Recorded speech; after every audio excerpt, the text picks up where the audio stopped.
The CFO's daughter fired me to save $150,000. She didn't know I owned $500 million in patents. I still remember the exact moment my career at TechCore Solutions died.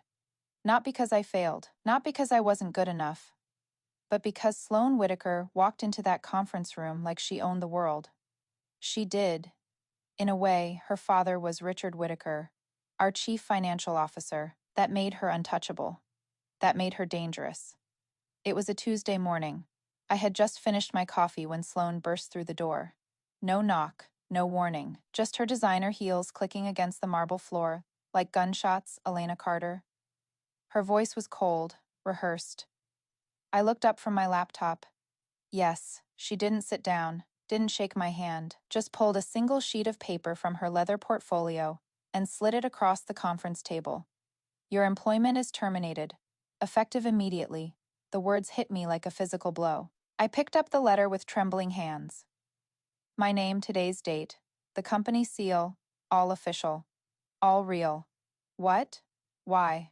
My voice cracked. I don't understand. Sloane's smile was sharp enough to cut glass performance issues. The board has decided to restructure the engineering department. You are part of that restructuring performance issues. I stood up, my chair scraping loudly. I am the senior patent engineer. I designed the core technology for your entire product line. Every single patent filed in the last 3 years has my signature on it. She shrugged. One elegant, dismissive shrug. The company is moving in a different direction. Your services are no longer required. My mind was racing. 3 years of 80-hour weeks. 3 years of sacrificing weekends and holidays.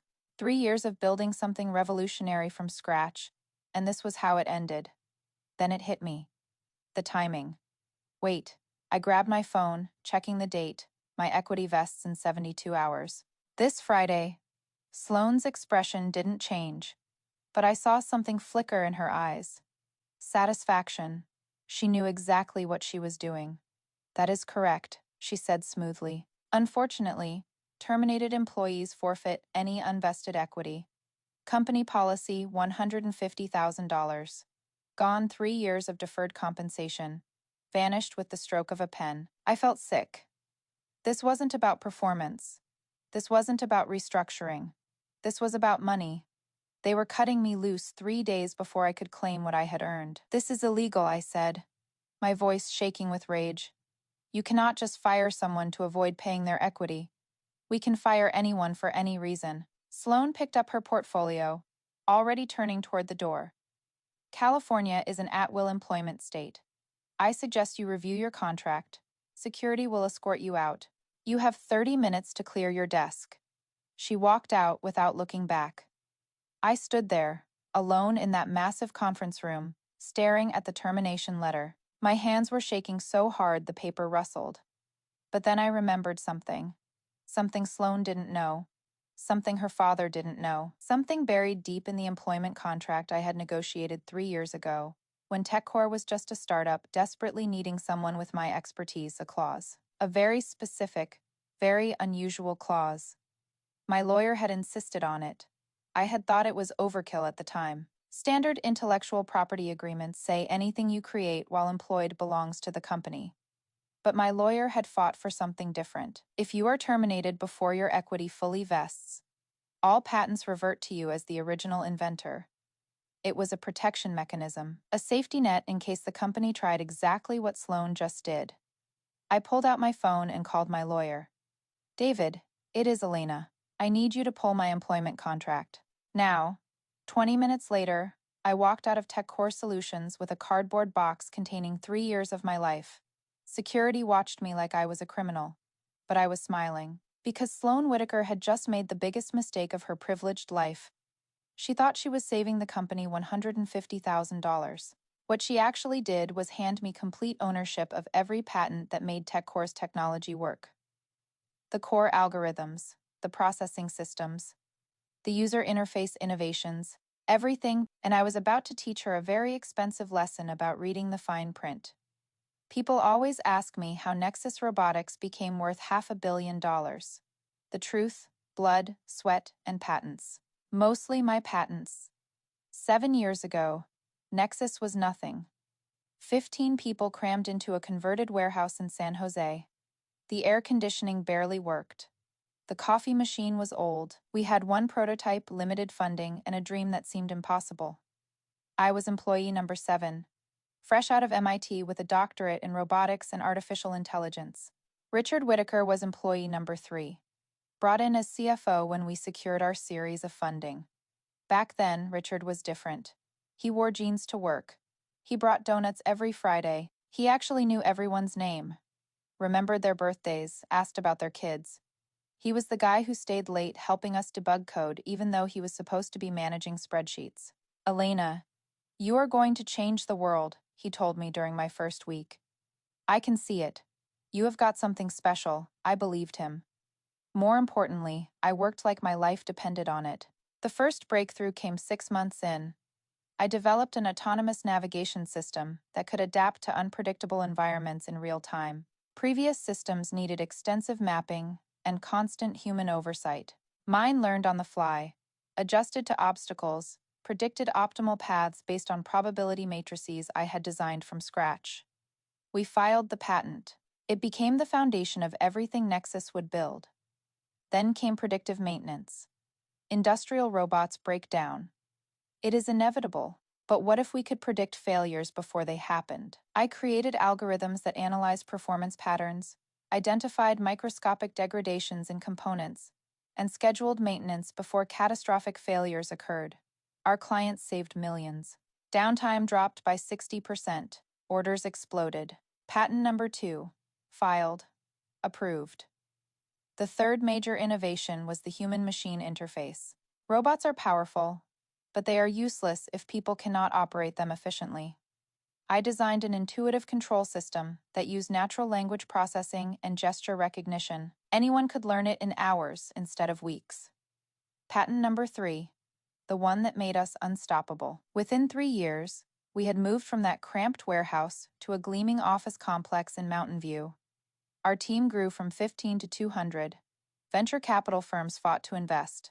Fortune 500 companies lined up for our technology. I was promoted to senior patent engineer. I led the R&D department. Every major product innovation came from my team, from my designs, from my late nights staring at whiteboards covered in equations. But something changed around year 4. Richard started wearing expensive suits. The donuts disappeared. He hired consultants who spoke in corporate buzzwords and restructured departments for synergy optimization. Whatever that meant, then Sloane appeared. She had just graduated from Stanford with a business degree and 0 real-world experience. Daddy gave her a title, Director of Strategic Initiatives. Nobody knew what that meant either, including Sloane.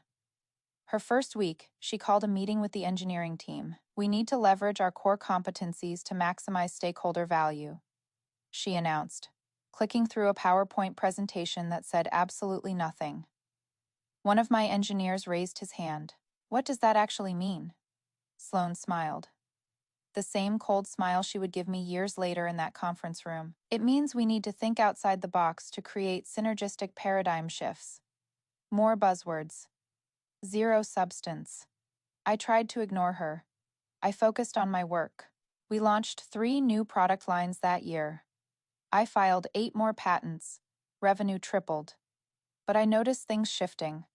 Richard stopped attending technical meetings. Sloane started appearing instead, taking credit for innovations she didn't understand. In board presentations, my contributions became team efforts, while Sloane's meaningless initiatives got highlighted.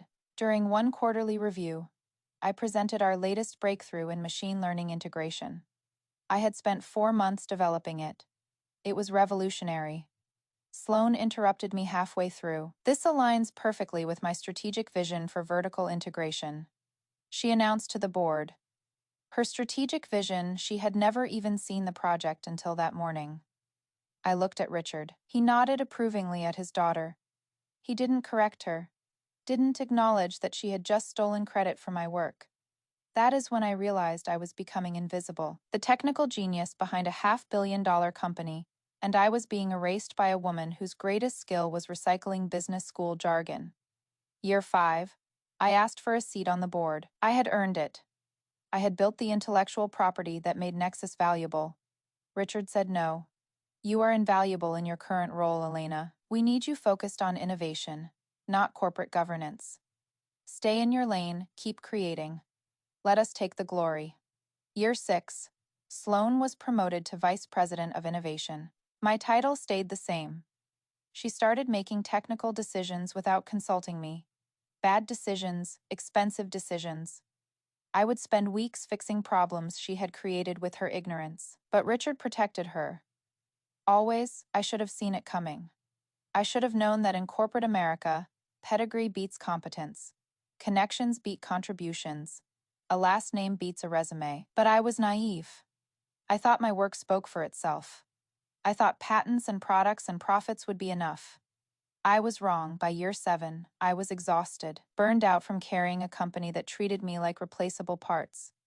But I held on because of that equity package. $150,000 in stock, vesting after 3 years. It was finally almost mine. The compensation I had deferred. The reward for building an empire. I just had to wait 72 more hours. Then Sloane walked into that conference room with my termination letter. And I understood the truth. They never intended to let me vest. They had calculated the cost-benefit analysis. Losing me was cheaper than paying me. Richard had taught his daughter well, not engineering, not innovation, but how to betray the people who had made her success possible. They thought they had won. They had no idea what was coming. Sloane's interference started small. A comment here, a suggestion there. Harmless enough that I ignored it. Then it escalated. She began attending my technical meetings. Not to learn, not to contribute, but to assert her presence. To remind everyone that she had authority even if she lacked understanding. The first disaster happened during a product development review. My team was presenting our new adaptive learning algorithm. 6 months of work, elegant, efficient, revolutionary. Sloane interrupted 15 minutes in. I think we should pivot to a blockchain-based solution, she announced confidently. The room went silent. My lead engineer looked at me, confused. Blockchain? I kept my voice neutral. For what purpose? For decentralization. Everyone's using blockchain now. We need to stay competitive. I took a deep breath. Sloane. Blockchain is a distributed ledger technology. Our system processes real-time sensor data from industrial robots. Blockchain would add massive latency and serve no functional purpose. She bristled. I am just trying to think innovatively, Elena. Innovation requires understanding the problem you are solving. We are not managing transactions. We are optimizing machine performance. Her smile turned cold. Maybe that is why you are stuck in the details while I focus on strategic vision. Strategic vision, her favorite phrase. Code for, I don't understand the technology, but I am in charge anyway. My team exchanged glances. They knew everyone knew, but nobody said anything because Daddy was CFO. The second disaster was worse. We had a critical presentation scheduled with Tech Global Industries, one of the largest manufacturing conglomerates in North America. They were considering a $15 million contract. This wasn't just business. This was the deal that would establish Nexus as an industry leader. I prepared for weeks. Every slide perfect, every demo rehearsed, every technical specification documented. The morning of the presentation, Richard called me into his office. Sloane will be co-presenting with you, he said casually. What, Richard? This is a highly technical presentation. No offense. But Sloane doesn't understand the engineering. She is Vice President of Innovation. She needs visibility with major clients. She will hurt our chances. These are engineers and technical directors. They will see right through buzzwords. Richard's expression hardened. This isn't a request, Elena. Sloane presents. I walked into that conference room knowing it would be a disaster. I just didn't know how bad. Tech Global sent there a team. Dr. Emily Han, their chief technology officer, led the delegation. She had 3 PhDs and a reputation for tolerating zero nonsense. Behind her sat 6 senior engineers, all holding tablets, all ready to evaluate every detail. Sloane started the presentation. Thank you for this opportunity to leverage our synergistic capabilities. She began, reading directly from slides she had inserted that morning without my approval. Dr. Hand's expression remained neutral, but I saw her engineers exchange looks. Sloane clicked to the next slide. Our revolutionary platform utilizes cutting-edge AI to disrupt traditional paradigms through innovative solutions. Literally nothing. She had said absolutely nothing. One of the Tech Global engineers raised his hand. Can you explain the specific algorithms used in your predictive maintenance system? Sloane froze. Elena can speak to the technical details. She passed me the remote, like a student handing off a failed exam. I stepped forward. Our system uses ensemble, machine learning combining gradient boosting and neural networks. We analyze vibration signatures, thermal patterns, and performance metrics across 17,000 data points per second. Dr. Hahn leaned forward. What is your false positive rate? 0.3% in controlled environments. 0.7% in variable industrial conditions. Impressive. How do you handle edge cases with legacy equipment? Finally, real questions. Technical questions. Questions I could actually answer. We developed adaptive calibration protocols. The system establishes baseline performance signatures during an initial learning period, then continuously updates its models as equipment ages. For the next hour, I presented the actual technology. Dr. Hand's questions were sharp, precise, exactly what I had hoped for. Her engineers took notes, nodded, asked follow-up questions that showed they understood the complexity and value of what we had built. Sloane stood in the corner, silent, irrelevant. At the end, Dr. Hahn stood and shook my hand. Miss Carter, this is exceptional work. Your patent portfolio alone is worth the investment. I am particularly impressed by your approach to real-time optimization. Thank you, Dr. Hahn. She turned to Sloane, nodded politely, Miss Whitaker. Then back to me. I will recommend we move forward. My team will contact you directly, Elena. For the technical integration planning, she emphasized you. Not Sloane. Me, after they left. Sloane was furious. You undermined me in there, she hissed. I answered their questions. Technical questions you couldn't answer. You made me look incompetent. Sloane, you are incompetent. At least in engineering. That is not an insult. It is a fact. You have a business degree, not an engineering background. My father will hear about this. Good. Maybe he will finally understand that putting you in technical presentations damages our credibility. She stormed out. I thought maybe, finally, Richard would see reason. We had landed the deal, but only because I had salvaged Sloane's disaster. Instead, the opposite happened. 2 days later, Richard called another meeting going forward. All client presentations require executive approval. You will submit your materials to Sloane for review before any external meetings. You are making her my supervisor? She is VP of Innovation. It is appropriate hierarchy, Richard. She nearly cost us $15 million, and you saved it. That is why you work well together. I stared at him. He actually believed that, or pretended to, in his mind.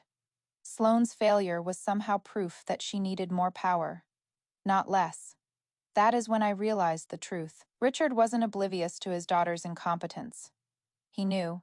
He just didn't care. Family loyalty trumped everything, including the company's success. The pattern continued. Sloane would make mistakes. I had fixed them. She would get promoted. I would stay exactly where I was. But Dr. Hahn had seen something. She had recognized competence. She had made a point of addressing me directly, of requesting I handle the technical integration. I didn't know it then, but that moment would matter. That connection would become critical. Because when Sloane handed me that termination letter, when she thought she had ended my career, Dr. Hahn would remember our conversation, and she would make a phone call that would change everything. I sat in my lawyer's office 3 hours after being escorted out of Nexus. David Chen had been my attorney since day one, the guy who had negotiated my original employment contract 7 years ago. He pulled up the document on his screen, found it. Section 12. Subsection 4. Patent Ownership Reversion Clause. My hands were still shaking. Read it to me word for word. David adjusted his glasses.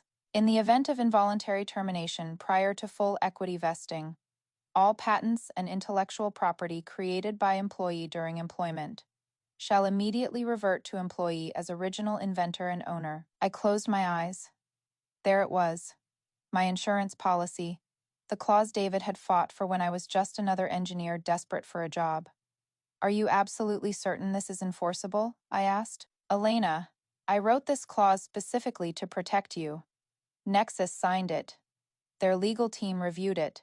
It is ironclad. But why would they agree to something like this? David smiled. 7 years ago, Nexus was barely surviving. They were bleeding cash, desperate for top talent. You had multiple offers from established companies with standard IP agreements. Nexus needed you more than you needed them. So they agreed to terms they would never accept today. I pulled out my phone, scrolling through my patent portfolio, autonomous navigation systems, predictive maintenance algorithms, human-machine interface protocols, adaptive learning frameworks. 23 patents total. Every single one critical to Nexus's core technology. What happens now? I asked. Now, you own the patents. Nexus cannot use your technology without licensing it from you. And since their entire product line is built on your work, they are in serious trouble. The implications hit me like a freight train. Every robot Nexus manufactured, every system they installed, every contract they fulfilled. All of it depended on my patents. They will fight this, I said. Of course they will. But Elena, the law is clear. You were terminated involuntarily. Your equity hadn't vested. The contract is explicit. They don't have a leg to stand on. I thought about Sloane's smug smile. Richard's cold dismissal. 7 years of being undervalued, overlooked, used. How much is this worth? I asked quietly. David leaned back in his chair. Conservatively, if Nexus wants to continue operating, they will need to negotiate a licensing agreement. Given their current revenue and valuation, we are talking tens of millions annually, possibly more. My phone buzzed. An unknown number, I answered. Miss Carter, this is Dr. Emily Han from Tech Global Industries. My heart skipped. Dr. Han, I am surprised to hear from you. I just received some interesting information. Is it true you have been terminated from Nexus? Yes, this morning. And is it true that your patents have reverted to your ownership? I glanced at David. He nodded. Yes, that is correct. There was a pause. Miss Carter, I am going to be direct. When we met last month, I was impressed by your work. Actually, I was more than impressed. I told my legal team to review your patent portfolio as part of our due diligence for the Tech Global contract. And they discovered something unusual. A reversion clause in your employment agreement. We flagged it as a potential risk. We actually contacted Nexus Legal about it 3 weeks ago. My breath caught. What did they say? They assured us it was a non-issue. They said you were a valued long-term employee with no intention of leaving. They said the clause was outdated and would never be triggered. I almost laughed. They had known. Nexus Legal had known about the clause. They had reassured Tech Global it wouldn't matter, and then Sloane fired me anyway. Dr. Han, they terminated me 72 hours before my equity vested. I am aware, Miss Carter. I need to ask you something important. Do you have any interest in licensing your patents to Tech Global directly? The room seemed to tilt. What are you suggesting? I am suggesting that Tech Global no longer needs Nexus as an intermediary. We can work with you directly. We can integrate your technology into our systems under a licensing agreement that compensates you appropriately for your innovations. David was grinning now. I had need to consult with my attorney, I said, keeping my voice steady.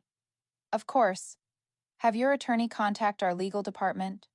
We are prepared to move quickly, and Miss Carter, what Sloane Whitaker did to you was not only unethical, it was strategically idiotic. She just handed us the opportunity to cut Nexus out entirely. After the call ended, David and I sat in silence for a moment. Do you understand what just happened? He asked. Tech Global was Nexus's biggest potential contract, $15 million, and now they are going to work with you instead. Which means Nexus loses the contract and loses access to your patents simultaneously. I pulled up Nexus's financial reports on my phone. Public companies have to disclose their revenue sources. Their Q2 filing showed that 87% of their revenue came from products using my patented technology. 87%. David, If I revoke their license to use my patents, what happens to Nexus? He didn't hesitate. They collapse. They cannot manufacture their core products. They breach existing contracts. Their stock price crashes. Investors sue. They would be looking at bankruptcy within months. I thought about Richard, about how he had chosen his incompetent daughter over the person who had built his company, about how he had denied me a board seat, blocked my promotions, let Sloane take credit for my work. I thought about Sloane, about her entitled smirk, about how she had walked into that conference room thinking she was saving the company money by firing me 3 days early. She had saved them $150,000 in equity. She would cost them everything. "What do you want to do?" David asked. I looked at my phone, at the patents, at 7 years of my life reduced to legal documents and technical specifications. "I want justice," I said quietly. "I want them to understand what they have lost. I want Richard to explain to his board how his daughter destroyed a $500 million company to save a fraction of 1% in equity payments." David nodded slowly. "Then we need to move fast. File formal notice of patent ownership transfer. Send cease and desist letters to Nexus. Initiate licensing negotiations with Tech Global. We hit them from every direction before they can respond."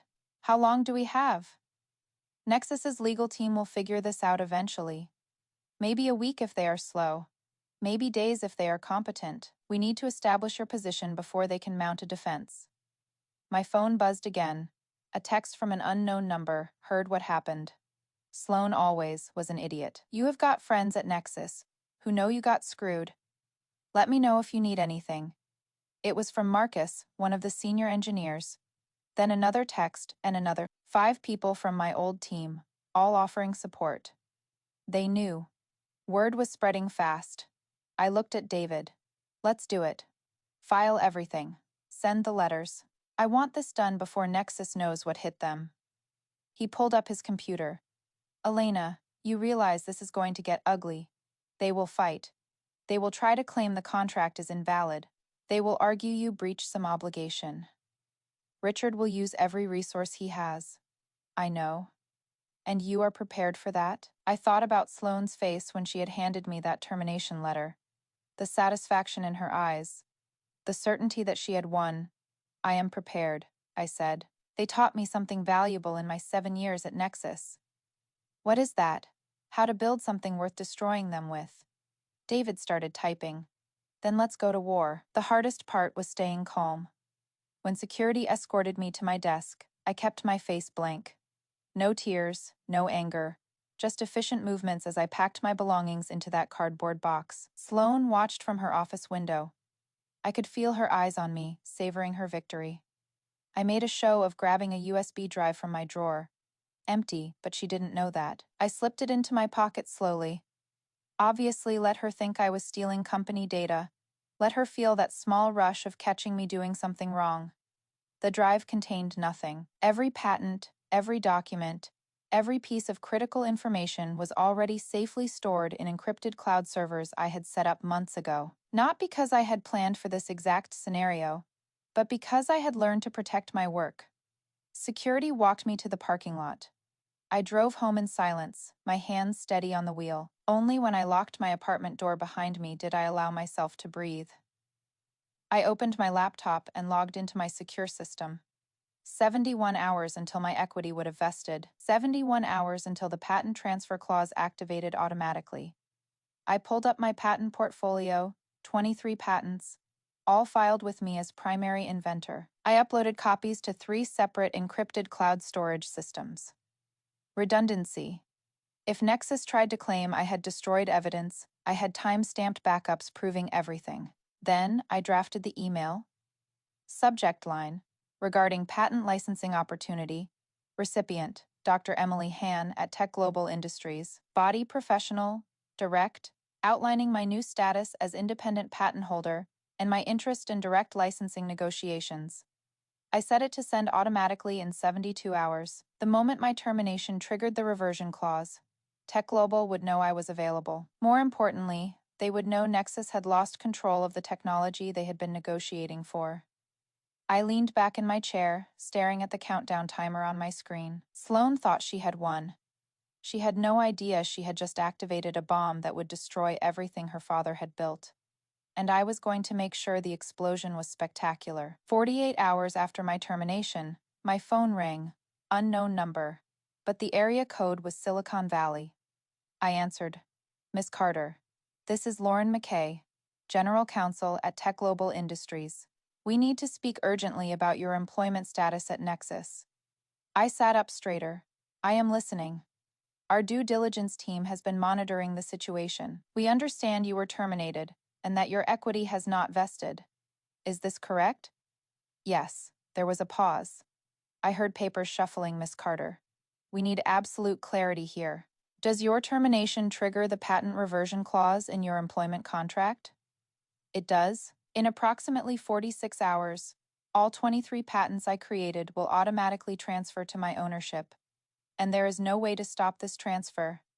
None. It is automatic under the contract terms. Once the 72-hour period expires without equity vesting, the patents revert. It is already in motion. Another pause, longer this time.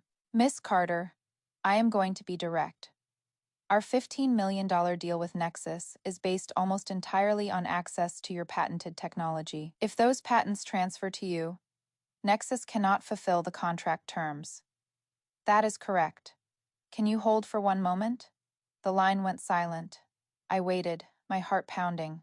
This was it, the moment everything shifted. When she came back. Her voice was different. More formal, Miss Carter. Our CEO, Jonathan Hale, would like to speak with you immediately. Can you join a video conference in 10 minutes? 10 minutes later, I was staring at three faces on my laptop screen. Jonathan Hale, CEO of Tech Global, Lauren McKay, and Dr. Emily Han, who gave me a small nod of recognition. Miss Carter, Hale began. Let's not waste time. We want to license your patents directly. We are prepared to negotiate terms immediately. What would it take to secure exclusive licensing rights? I took a breath. This was the moment I had been planning for. Mr. Hale, I am open to negotiation, but I need to understand what you are offering. Name your terms. First, I want fair market compensation for the technology. Second, I want credit for my work. My name on every implementation. Third, I want consulting authority on technical integration. Hale glanced at Dr. Hahn, who nodded. Agreed. Dr. Hahn has already recommended you lead the technical implementation. As for compensation, we are thinking $10 million annually for exclusive licensing rights. $10 million annually. I kept my face neutral, but inside I was reeling. That was more than I had made in 7 years at Nexus combined. That is acceptable as a starting point, I said carefully. 6 hours before the patent transfer activated, Richard Whitaker called me. I stared at his name on my phone screen for 3 rings before answering. Elena, his voice was strained, desperate. Nothing like the cold dismissal from days ago. We need to talk. Immediately. I am listening. I just spoke with our legal team. They informed me about the patent reversion clause in your contract. Elena, I had no idea this existed. I never would have approved your termination if I had known. I said nothing. Let him talk. This is fixable. Come back to Nexus. We will reinstate you immediately. Full back pay. Your equity will vest today. Right now, we will add another $50,000 in stock as a signing bonus. Still, I stayed silent. Elena, please. We can make this right. I will give you the executive position you deserve. Vice President of Engineering, board seat. Whatever you want, just stop this patent transfer. I cannot stop it, Richard. What do you mean, you cannot? The contract is automatic. Once I was terminated without vested equity, the 72-hour countdown started. There is no mechanism to reverse it. Your legal team should have explained that. I heard him breathing hard. There has to be a way. We will amend the contract. We will create new terms. Richard, even if I wanted to help you, which I don't, the transfer happens in 6 hours. You cannot amend a contract after its terms have already been triggered. Elena, be reasonable. Nexus will collapse without those patents. Hundreds of people will lose their jobs. People who did nothing wrong. You are right. They did nothing wrong. I did nothing wrong either. But Sloane decided to fire me 3 days before my equity vested to save money. Your daughter destroyed your company, Richard. Not me. She made a mistake. She didn't understand the implications. She made a choice, and you enabled it. For 7 years, you watched her take credit for my work. You promoted her over me. You chose family loyalty over competence. And now you are paying the price. His voice cracked. What do you want? Money? We will triple your salary. Stock options worth millions. Just name your price. There is no price. The patents transfer in less than 6 hours, and then I am licensing them to Tech Global. It is already done. The line went dead silent. Then, quietly, you are working with Tech Global. They called me. They made a fair offer. Unlike you, they value my contributions. Elena, please. I hung up. I watched the countdown timer on my laptop screen. 3210. A notification popped up. Patent ownership transfer executed. Documentation filed with USPTO. My phone buzzed immediately. Email from Tech Global's legal team. Received confirmation of patent transfer. Ready to proceed with licensing agreement. Another buzz, a news alert. Breaking. Nexus Robotics faces crisis as core patents transfer to former employee. It was done. 23 patents, 7 years of innovation now belong to me. Nexus had lost everything that made them valuable. And I was just getting started. 2 days later, Jonathan Hale and Dr. Hahn flew to meet me in person. We signed the licensing agreement at a law office downtown. $12 million annually for exclusive rights to my patents, plus consulting fees, plus equity in future joint ventures. I used the signing bonus to incorporate my own company, Carter Autonomous Systems. Inc., my name, my technology, my terms. Then my doorbell rang at 9 p.m. I opened it to find Sloane Whitaker standing there, and she looked destroyed. No makeup, red eyes, wrinkled clothes. Please, she whispered. I need to talk to you. Sloane apologized to me and asked for a chance to make things right. Sloane said, I ruined my career and my family's financial future. I agreed to discuss a new partnership, but on equal terms, no superiors, no subordinates. 3 months after that night, I stood in my new corner office overlooking San Francisco Bay. Carter Autonomous Systems had just closed deals with 3 major European manufacturers. Asia negotiations were progressing faster than expected. Our projected first-year revenue hit $70 million. Nexus survived. Barely. They paid me licensing fees to use the patents they once thought they owned. Richard remained CFO, but his reputation was shattered. Sloane left the company entirely. I didn't destroy them with noise or drama. I destroyed them by taking back what was always mine and proving its true value. On my office wall hung 14 patent certificates. Every single one bore my name. Not Nexus Robotics. Not Sloane Whitaker mine.